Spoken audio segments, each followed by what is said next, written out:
nome é Fernanda Issa, eu sou integrante do GPEM, um grupo de estudos e pesquisas em educação moral.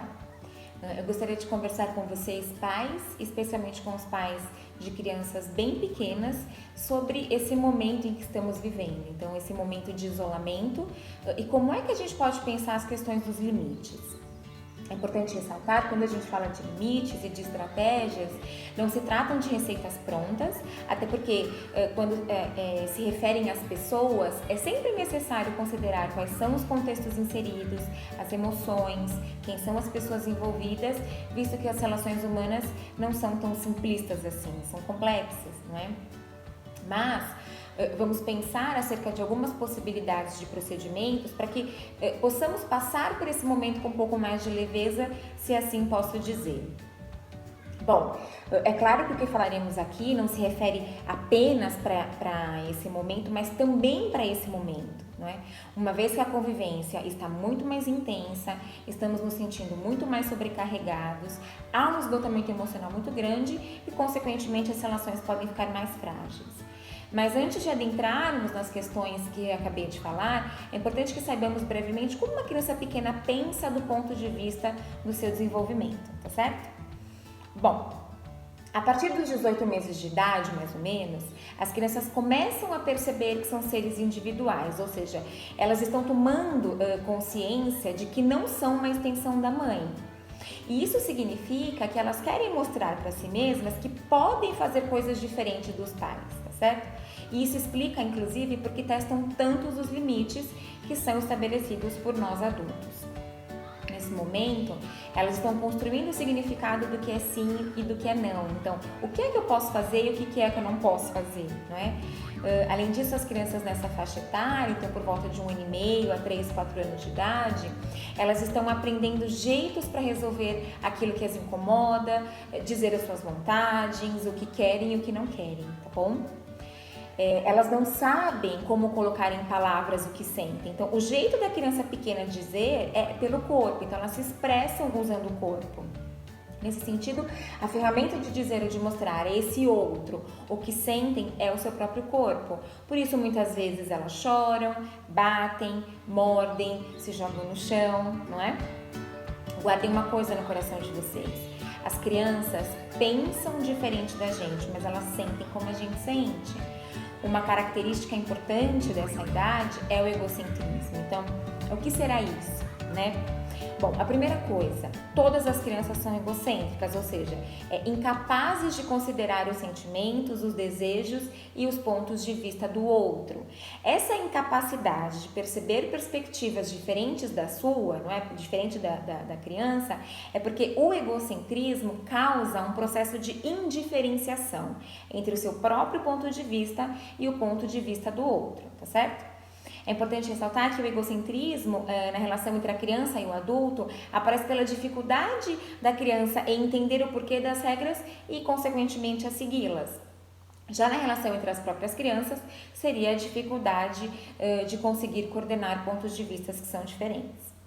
A outra coisa é que o egocentrismo ele tende a diminuir ao longo da vida. Então, por meio das experiências que as crianças têm com o meio que ela está inserida e com as pessoas, esse egocentrismo tende a diminuir. E quanto mais cooperativo for esse ambiente, mais ele favorece trocas de ponto de vista que são diferentes e, consequentemente, a diminuição do egocentrismo. Bom, então, do ponto de vista cognitivo, o egocentrismo seria a ausência da reversibilidade do pensamento, isto é, as crianças, elas pensam o mundo a partir de si. Sabe aquelas situações em que querem atenção a toda hora, o tempo todo e na hora que querem? Ou então, numa situação de disputa de brinquedo, a criança entende que o irmão ou o colega quer usar o mesmo brinquedo que ele, mas não consegue ainda, justamente pela falta da reversibilidade do pensamento, conseguir coordenar essas duas perspectivas, ou seja, a sua vontade de brincar com o brinquedo com a vontade do irmão ou do colega, tá certo? E então, por ainda não conseguirem coordenar essas perspectivas diferentes e terem poucas habilidades desenvolvidas para resolver os conflitos, o que elas fazem? Elas batem, elas mordem, elas gritam, elas choram, não é? Em tempos de pandemia, isso tudo fica ainda mais difícil, principalmente para lidarmos com essas situações que acontecem várias vezes ao longo do dia. E fica mais intenso para todo mundo, então tanto para as crianças quanto para nós. Além disso, em tempos de pandemia, as crianças não entendem que os pais estão ali, mas estão trabalhando. Então, se meus pais estão aqui o tempo todo, como não me dá atenção, né? Elas recorrem aos pais muitas vezes. As crianças pequenas, como a autoridade, né, dos pais é muito importante, essa referência de autoridade é muito importante, então elas recorrem aos pais muitas e muitas vezes. Algo importante para as crianças pequenas é o espaço físico. Então vejam, ficar o tempo todo no mesmo espaço é muito desgastante para os pequenos, né? A rotina deles foi modificada de uma hora para outra, assim como a nossa, e isso causa um estranhamento, visto que a rotina é algo fundamental para que as crianças consigam antecipar algumas ações. Por exemplo, eu sei quando eu chego da escola, quando eu chego em casa, eu vou tomar banho, depois eu vou jantar, eu vou brincar um pouco e depois eu vou dormir. Mas agora isso não está mais acontecendo. E como é que eu vou lidar com isso? Não é? Porque estar em casa em tempos de pandemia é diferente do que estar em casa em tempos de férias. Porque nas férias, embora a rotina não seja alterada, existem programações e uma naturalidade que esse momento não nos traz, não é? Então, estarmos isolados e este isolamento tendo sido imposto, claro que por razões que são legítimas, mas é muito desafiador, não é? Uma vez que as nossas emoções estão oscilando bastante, estamos nos sentindo muito mais inseguros, mais cansados, menos pacientes, mais estressados, então ter que lidar com tudo isso não é fácil. E algumas vezes acabamos tendo ações que nos arrependemos e nos culpamos, não é? Mas vejam, tudo isso é natural. E amanhã sempre é um novo dia. Vamos lá. Então, se possível, tirem partes do dia para estar com seus filhos, mas estejam de verdade, sem celular, com toda a atenção e cuidado apenas para os seus filhos, tá certo? Brinquem, entrem no mundo da criança, pulem, cantem, mostrem alegria em estar com eles. As crianças não se sentem amadas porque dizemos que as amamos, mas porque gastamos tempo com elas. E é importante que as crianças tenham esse tempo de qualidade com seus pais. A linguagem pode ser uma ferramenta muito importante, tanto do ponto de vista de como estabelecer um bom limite, quanto para a construção do autoconceito. Existe uma linguagem que denominamos como linguagem descritiva, ou seja, uma linguagem que descreve apenas aquilo que a gente vê. E por meio dessa linguagem, as pessoas se sentem compreendidas e sentem que os seus sentimentos são reconhecidos e valorizados, tá certo? É importante ressaltar que não há sentimentos ruins, proibidos ou sentimentos errados.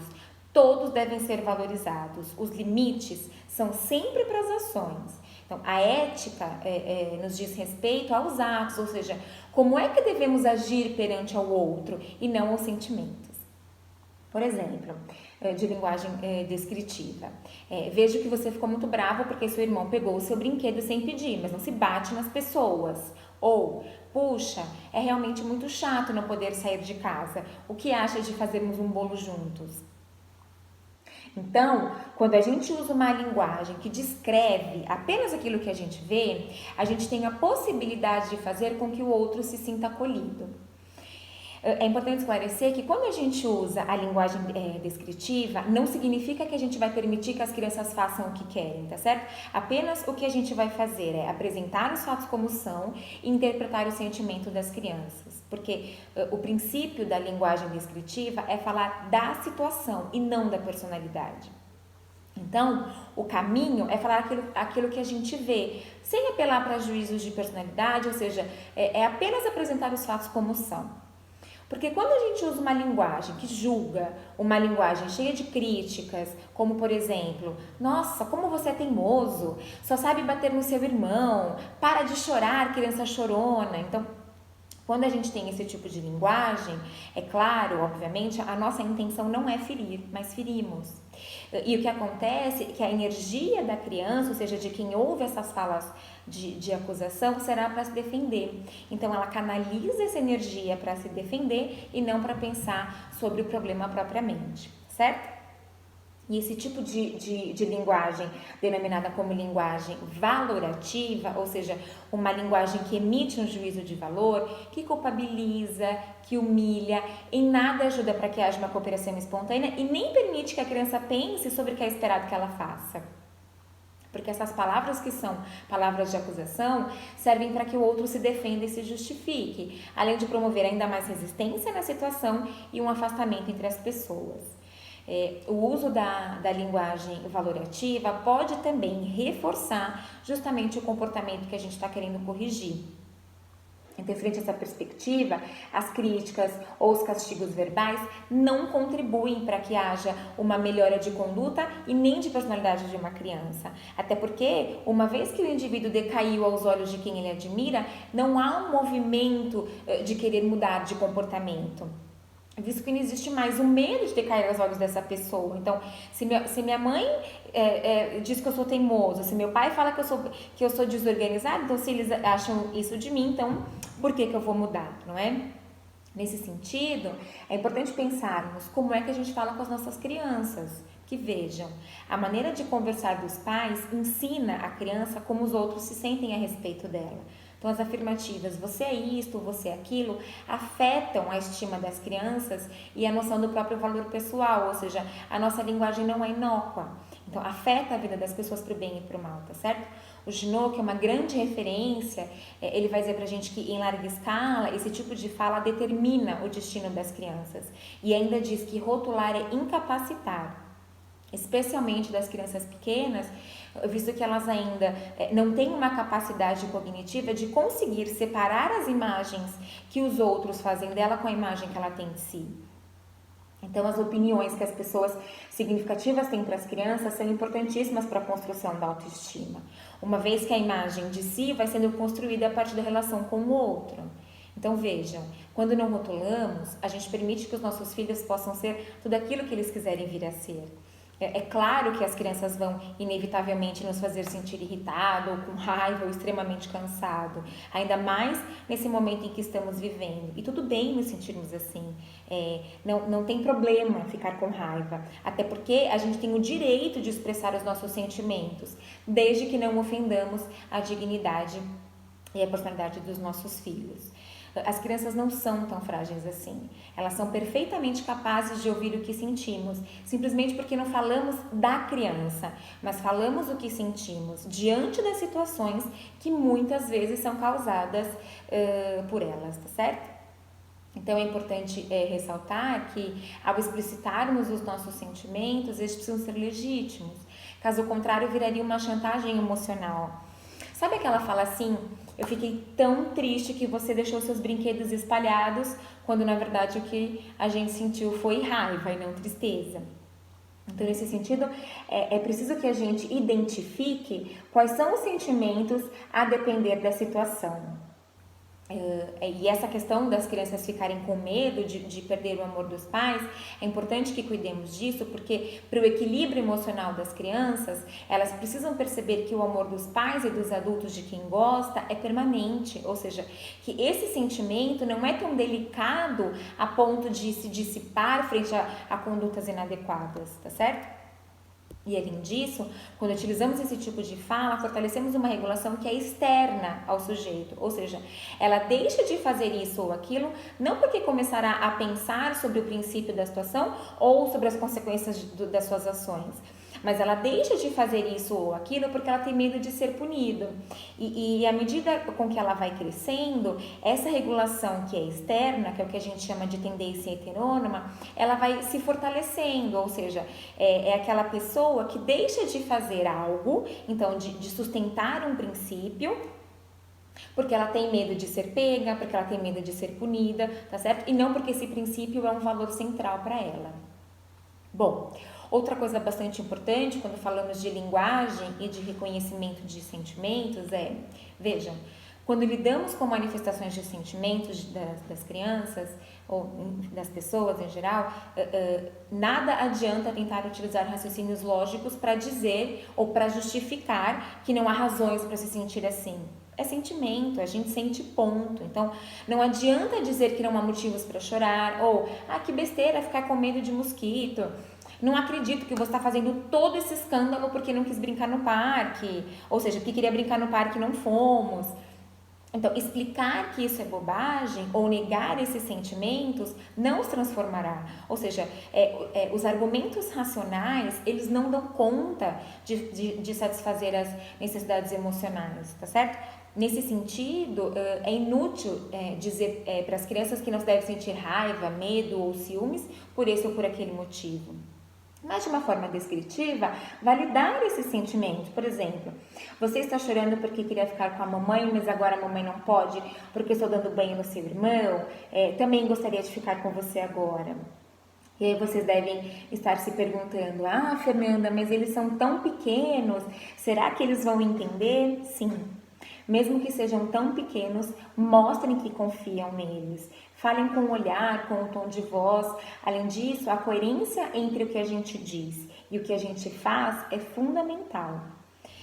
Uma outra coisa bem importante que eu gostaria de dizer é que quando formos estabelecer um limite, né? Então, entrarmos em uma situação com a mente assim, dessa vez eu vou acabar com essa situação de uma vez por todas.